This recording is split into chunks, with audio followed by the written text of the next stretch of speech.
So we have this variable x, which is equal to 3, and this double y, which is equal to 3.5. Let's say we want to print the values of x and y. Then we are going to use a function which is called printf.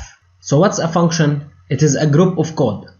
And someone made this function that prints something. So in between these parentheses, we have to tell printf what we want to print. And the printf takes strings, so it takes something between double quotes. So if I want to print hello, I can say printf hello, now build and run, and as you can see, we see this printed. So I'm giving printf a string to print. I can't give it something like this, it will give me an error, as you can see. Now we know that printf takes a string. Let's say we want to print the value of x. We can't just say printf x like this, because x in this case is a string, and if we build and run this, we're going to see x. So whenever we want to print a value, we have to use what's called format specifiers. So for example, let's suppose I want to print x equals, so this prints x equals perfectly. Now I want to print the value of x. So I have to use the format specifier for an integer, because x is an integer. There are many format specifiers for each type, but one of the format specifiers of an integer is %d. So we put this %d between the double quotes. So now printf knows that I want to print x equals, then I want to print a value of a variable of type integer. So now I want to tell printf which variable I want to print. So in order to do so, after the double quotes, we put a comma, and now we specify the name of the variable we want to print. So in this case, I want to print x. Now let me build and run this, and as you can see, x equals space was printed perfectly as it is, and then this %d was replaced by the value of x, which is 3. So this is it. Printf knows that this %d is for this variable x, and it prints its value. Now let's suppose we want to print the value of y. So I'm going to use printf, and I will print y equals, and now I want to use the format specifier of a double. And one of the format specifiers of a double is %lf. So now I want to tell printf which double I want to print. So in this case, I want to print y. So let me build and run this, and as you can see, x is equal to 3 and y is equal to 3.5. Perfect. I want to say one thing, they are printed on the same line. So in order to get to a new line, we add this \n. This is a special character that gets me to a new line. So let's build and run this now, and as you can see, we printed x equals 3, so we printed everything up until the \n. Then the \n got me to a new line, and now we are executing this printf, so we printed y equals 3.5 on a new line perfectly. Okay, so now I want to show you how to print multiple variables in the same printf. So I want to print the value of x, and I want to get to a new line, and right here I will say that I want to print the value of y. So I want to print y equals, and now I will use the format specifier for the double, which is %lf, and now I want to tell printf that I want to print y. So after x, I put a comma, then I put y. So printf knows that the first format specifier is the first variable, and the second one is for the second variable. So let me build and run this, and we get the same output as before. So we printed this, then we got to a new line, then we printed this. Now let me show you this. Let's put y over here, and let's put x over here. So we're saying that the %d is the format specifier of y, and %lf is the format specifier of x. Let me now build and run this, and as you can see, the values were not printed. So we have to be specific on which format specifiers we are using. We cannot use the format specifiers of an integer to print a double, and also we cannot use the format specifier of a double to print an integer, and so on. So now we have these more variables, and I want to print them. So let's start. I want to get to a new line, and I want to print this f. So I will say f equals, And now I have to use the format specifier for a float, which is %f. And now I will get to a new line and I want to print this character C. So I will say C equals, and I will use %c as a format specifier, and that's it. Now I want to print a boolean. So as we know, a boolean has two values, 0 or 1. So we can use the format specifier of an integer to print a boolean. So let's say b equals %d. And now we want to print this string. So I will get to a new line and I will say name equals, and I will use %s as a format specifier for a string, and that's it. Now I have to tell printf which variables I want to print. So the first one is x, the second one is y, and the one after that is my float f, then my character c, then my boolean b, then my variable name. Now let's build and run this, and as you can see, x equals 3, y equals 3.5, f 5.6, c, a, b 1 because it's true, and name is printed perfectly. Now we know that this prints 6 digits automatically. So I want to show you something.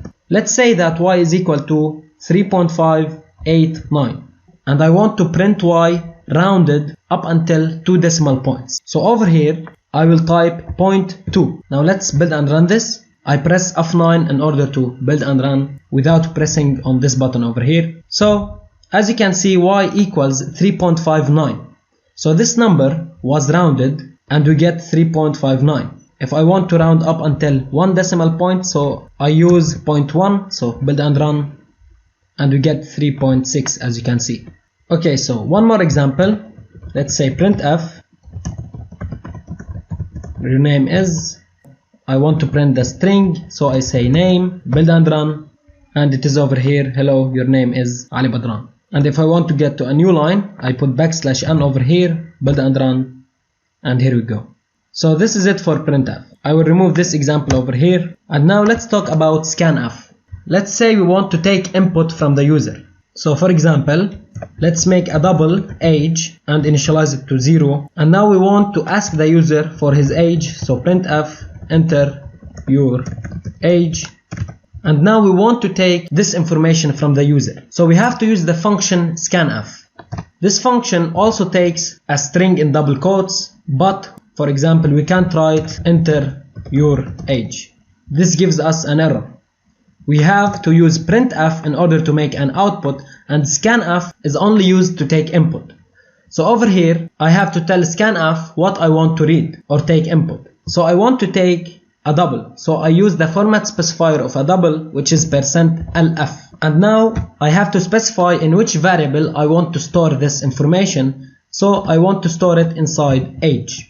But this here gives me an error. Scanf takes the format specifiers and the address of the variable I want to store the information in. So over here we have to give it and age, and now this is correct. So now let's do this. For example, your age is, and we want to print a double, so %lf, and this double is age.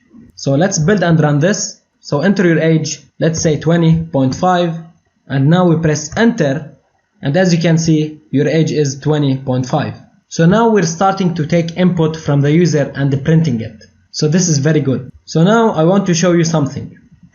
Let's say I have int x equals 0 and double y equals 0. And now I want to take x and y from the user. So I can say I want to read an integer, and also I want to read a double, and I want to store the integer in the address of x, and I want to store the double in the address of y.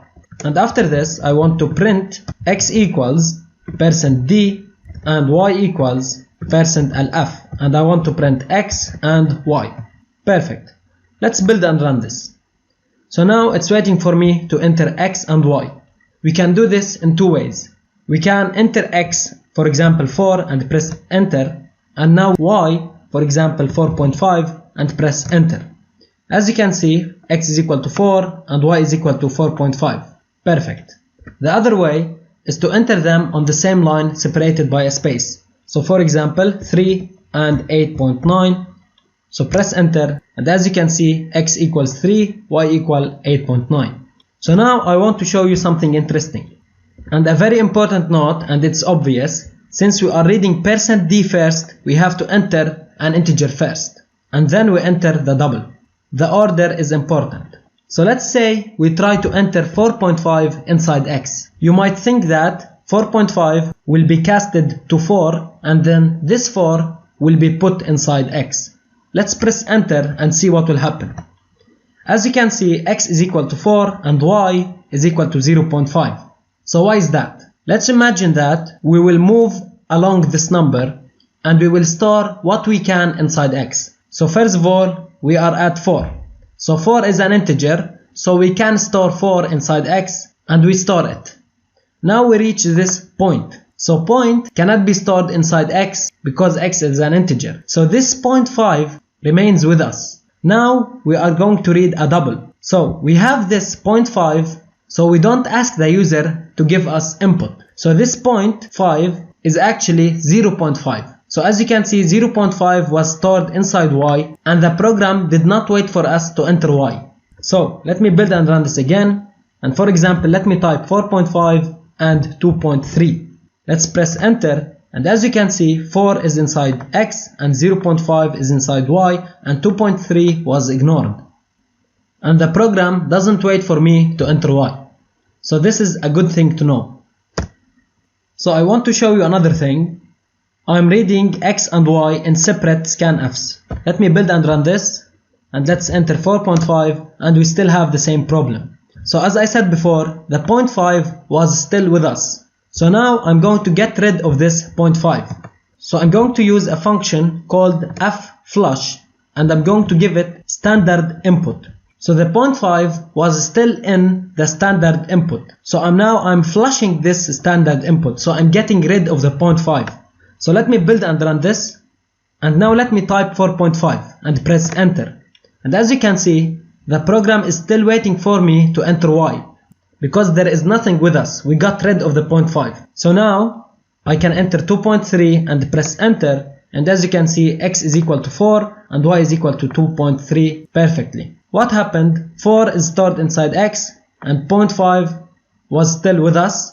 Then we got rid of it and then we store 2.3 inside y. Perfect. So now I'm going to make a character c and I will put it equal to 0. So 0 will be casted to a character and put inside C. I think that 0 in the ASCII table is null. Null means that it is nothing, okay? So now let me comment this flush. So Ctrl-Shift-C and let me read this character. So %C and I want to store it inside the variable C.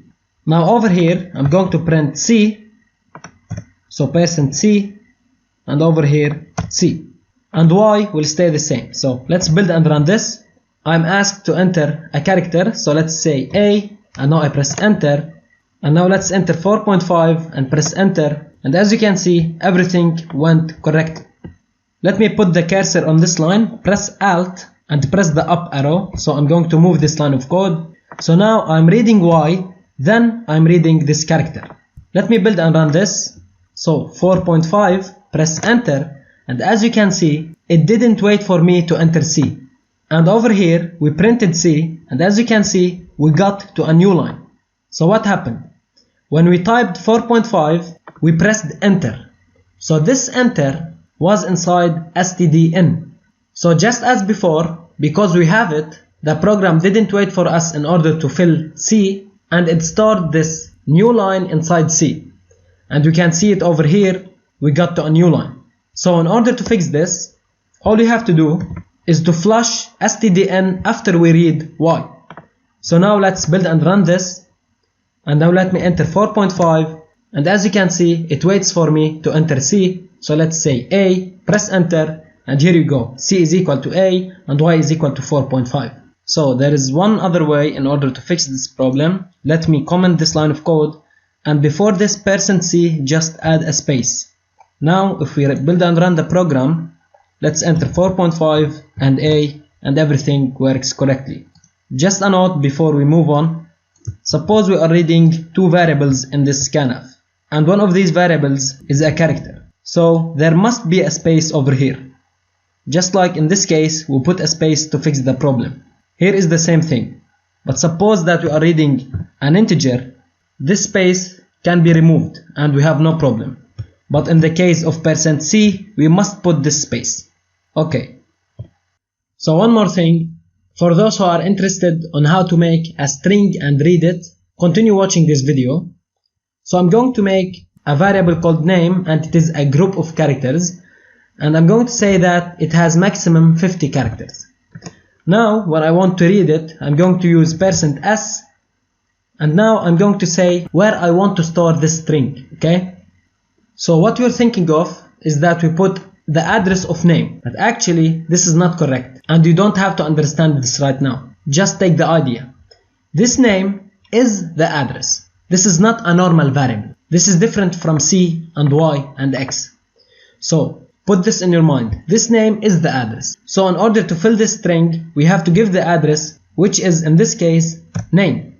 Okay, let me remove this and let me print name %s, and I will print name.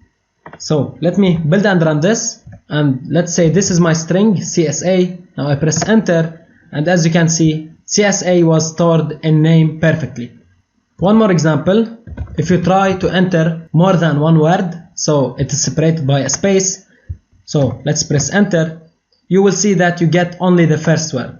We're going to talk about this later. So this is it for this video. It's a lot of information, and I hope that you get a lot from it. So I'll see you in the next video.